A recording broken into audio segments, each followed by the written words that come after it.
Hi అండి, సంజయ్ కిచెన్కి స్వాగతం. ఈరోజు రెసిపీ వచ్చేసి రేగు పండ్లు చట్నీ పెట్టుకుందామండి. నిల్వ పచ్చడి. నేను ఒక 1/2 kg రేగు పండ్లు తీసుకున్నాను. కడిగేసి తుడిచి పెట్టుకోవాలి తడి లేకుండా. వీటికి ఉన్న తొడిమేలు ఉంటాయి కదా, ఇవి తీసేసుకోవాలి.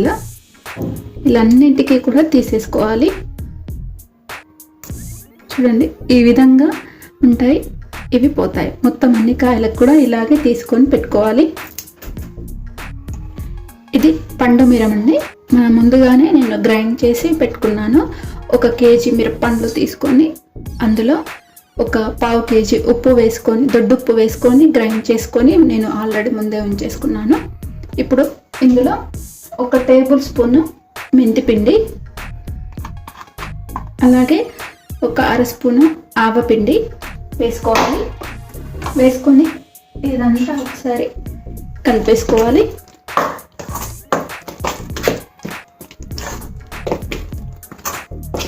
ఇలా అంతా కలిపేసుకున్న తర్వాత ఇందులో మనము పళ్ళని వేసేసుకోవాలి.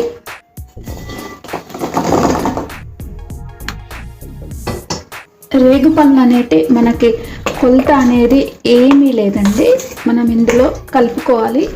ఈ పండు మిర్చి పేస్ట్లో కలుపుకుంటే మనకు తెలిసిపోతుంది. చూడండి, ఇలాంతా కూడా కలిపేసుకున్నాం కదా. రేగు పండ్లకున్న తొడిమెలన్నీ తీసేసుకోవాలి. తర్వాత ఇందులో వేసేసుకోవాలి. ఇప్పుడు దీనికి తాలింపు పెట్టుకుందాము. ఇప్పుడు ప్యాన్ పెట్టుకున్నాం కదా, ఇందులో ఆయిల్ వేసుకుందామండి. నేను ఇక్కడ పల్లి నూనె యూజ్ చేస్తున్నాను. 1/4 kg వరకు పడుతుంది మనకు. నేను తీసుకున్నాను 1/2 kg వరకు పండుమిర్చి తీసుకున్నాను. నూనె సరిపోకపోతే మళ్ళీ కూడా వేసుకోవచ్చు.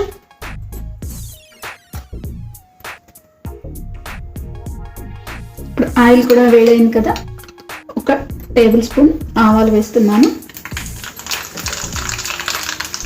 అలాగే 1 అర స్పూను జీలకర్ర. మనకు ఆవాలు కొంచెం చిటపటం అన్నాక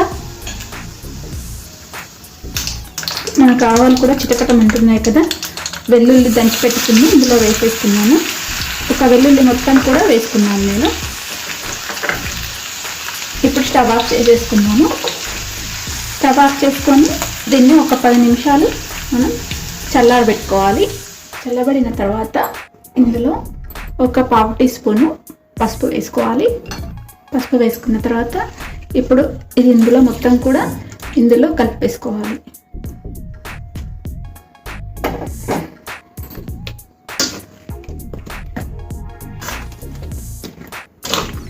ఈ విధంగా మొత్తం అంతా కూడా కలిసే విధంగా కలిపేసుకోవాలి. ఇప్పుడు మనకు రేగు పండ్లు సీజన్, మిరప పండు కూడా సీజనే అండి. ఇప్పుడు రేగు పండు మాత్రం కొంచెం గట్టిగా ఉన్నాయి తీసుకొని మనం వేసుకోవాలి పచ్చడికి. పుల్లటి కూడా తీసుకోవాలి, అప్పుడే మనకు పచ్చడి బాగుంటుంది. మెత్తటి తీసుకున్నాం అనుకోండి, మనం ఇలా కలుపుతున్నప్పుడు అవి పగిలిపోయి పచ్చడిలో కలిసిపోతాయి కాబట్టి బాగుండవు. అందుకని ఇలా కాయలుగా ఉన్నాయి తీసుకోవాలి. ఇప్పుడు అంతా కూడా కలిపేసుకున్నాం కదా. ఇప్పుడు దీన్ని ఒక గాజు సీసాలో స్టోర్ చేసి పెట్టుకోవాలి. మనకు నూనె సరిపోదు అనుకుంటే ఇంకాస్త వేసుకోవచ్చు. రేపటి వరకు మనకు ఆయిల్ అంతా కూడా పైకి వచ్చేస్తుంది. ఇప్పుడు ఈ పచ్చడి చాలా చాలా బాగుంటుంది అన్నంలోకి.